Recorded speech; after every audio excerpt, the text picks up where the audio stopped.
मसरूफ कर रहे हैं। तो इससे क्या होता है, मौजूदा जो चीज आपको सीखनी है वो आप नहीं सीख सकते। या दूसरा काम वो ये करता है, मुस्तकबिल के ख्वाब दिखाता है कि मैं डॉक्टर बनूंगा, मैं इंजीनियर बनूंगा और मुझे ये करना है वो करना है। ख्याल आता है, बस दिल में ख्याल आता है, अभी बना नहीं कोई।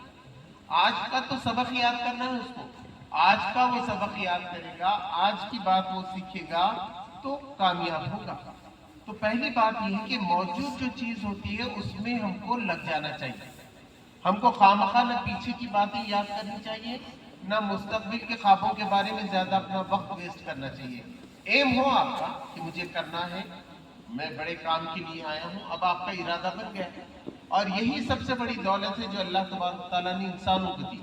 अब एक परिंदा है या जानवर है तो वो खुद अपना घर बना सकता है कि बेहतरीन ऐसा छोटा सा घोंसला वगैरह बनाएगा, लेकिन वो ट्रेन बना सकता है क्या, फ्लाइट बना सकता है, बस बना सकता है?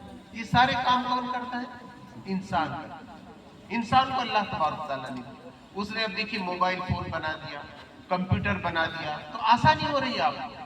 अब आप मोबाइल है तो यहाँ से लेके बैठकर आप सऊदी अरब में भी किसी से बात कर सकते हैं, इंग्लैंड में भी बात कर सकते हैं। ये कैसे मुमकिन हो सका? तालीम से। जो तालीम आप हासिल कर रहे हैं इसी से हुआ। लोग पढ़े लिखे और उसके बाद उन्होंने तहकीक की, नतीजा ये हुआ कि रोशनी भी आई, ये माइक भी आया, वरना इंसान को दूर बोलना पड़ता था। जब हुजूर सल्लल्लाहु अलैहि वसल्लम थे तो जब माइक नहीं था, हुजूर सल्लल्लाहु अलैहि वसल्लम ऐसा इनको बताते थे, फिर रुक जाते थे, ये उठ के फिर वो दूसरों को बताते थे, दूसरा तीसरा। हज्जतुल विदा के मौके पे ऐसी हुआ था। लेकिन आजकल क्या है, यहाँ से माइक से आप बात बोलते हैं तो आपको आखिरी तक जो है समझ में आता है। एक तो बात ये। दूसरी बात ये है कि हम समझते हैं हमारे वालिद हमारी बात नहीं समझते हैं, हमारी वालिदा हमारा ख्याल नहीं रखती हैं, हमारी टीचर हमको नहीं समझती हैं। तो ये हमारी गलतफहमी है। अगर हमको भी बचपन में ऐसे ही लगता था, लेकिन तालीम हमने हासिल की तो हमको मालूम हुआ कि हमको बात करने नहीं आती।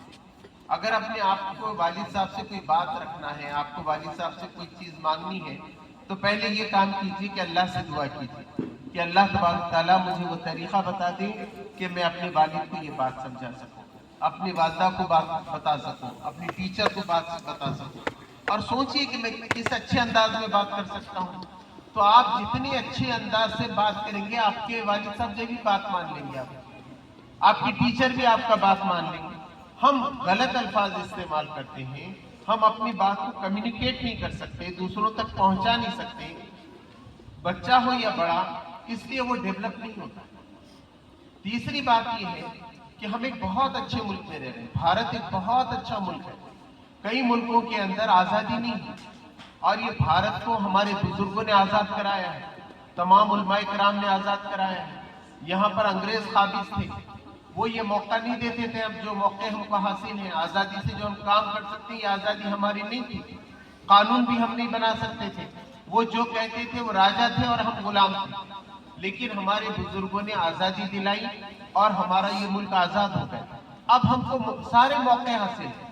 आप चाहे तो एजुकेशन हासिल करें, स्कूल में दाखिला ले लें, यही नहीं बल्कि ऑनलाइन आप अमेरिका और इंग्लैंड से भी डिग्रियां हासिल कर सकते हैं, वहां जाकर भी हासिल कर सकते हैं। तो पूरे मौके हम आपको हासिल हो गए।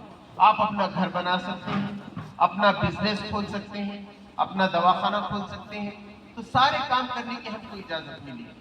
तो हमारा भारत का कानून बहुत अच्छा है, वो भेदभाव नहीं करता किसी के साथ, वो अमीर और गरीब में फर्क नहीं करता, वो औरत और मर्द में भी फर्क नहीं करता, वो किसी जाति और धर्म में भी फर्क नहीं करता, सबको इक्वलिटी देता है। हम यहाँ के भारत के हर शहरी के बराबर हैं, किसी से कम नहीं है, हमको किसी भी तरीके से कोई हम कम हक हासिल नहीं है, सारे मौके हैं। लोग गलतफहमियां पैदा करते हैं, हालांकि हमारे मुल्क के अंदर इतने मौके हैं और अपॉर्चुनिटीज है गवर्नमेंट की तरफ से। गवर्नमेंट सबके लिए एक ही जैसा फैसला करती है और ये हुकूमत हमारी होती है, चाहे कोई भी पार्टी आ जाए यहाँ पर, किसी भी पार्टी की हुकूमत हो, वो हुकूमत हमारी होती है, अवाम की हुकूमत है। भारत के अंदर ये कहा गया है कि ये यहाँ के अवाम के लिए है, अवाम के जरिए से बनाई गई हुकूमत है ये। तो हमको डरना नहीं चाहिए, ये जो हुक्मरान है वो हमारे नुमाइंदे हैं। जैसे ये स्कूल के जिम्मेदार है, वैसे वो मुल्क के जिम्मेदार है, तो वो हमारे भाई हैं, हमें उनसे सही बात करनी पड़ेगी। جس کے ساتھ بھی ہوں، ہمارے مذہب کے لوگ ہوں، دوسرے مذہب کے لوگ ہوں، ہم کو ان کے ساتھ اچھی بات کرنی چاہیے تو آپ کا مسئلہ حل ہو جائے. تو یہاں کوئی رکاوٹ نہیں ہے. ہم پورے بھارت میں دیکھتے ہیں، چاہے اب میں غیر مسلم اسکول میں چلا جاؤں تب بھی وہ مجھے موقع دیتے ہیں کہ ہمارے بچوں سے آپ بات کیجیے، آپ ان کو سمجھائیے. تو یہاں سارے موقع ہم کو حاصل ہیں، اس کا پورا فائدہ اٹھانا چاہیے. یہ ایجوکیشن کوئی معمولی بات نہیں ہے.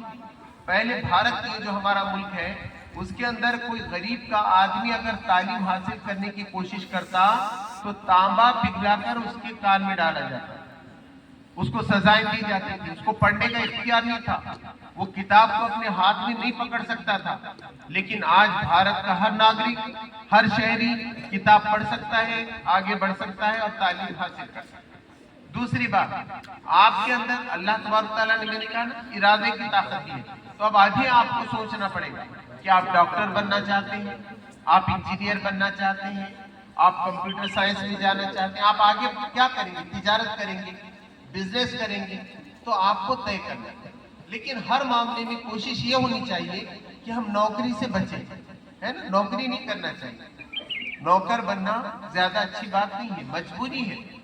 ہاں، آپ ایسا کورس کریں جیسا جج ہے تو جج کی جیسی نوکری آپ کو کرنی چاہیے، کلیکٹر کی جیسی نوکری آپ کو کرنی چاہیے، ہے نا. ایس پی پولیس کے کمشنر ہوتے ہیں ویسی آپ کی نوکری کرنی چاہیے.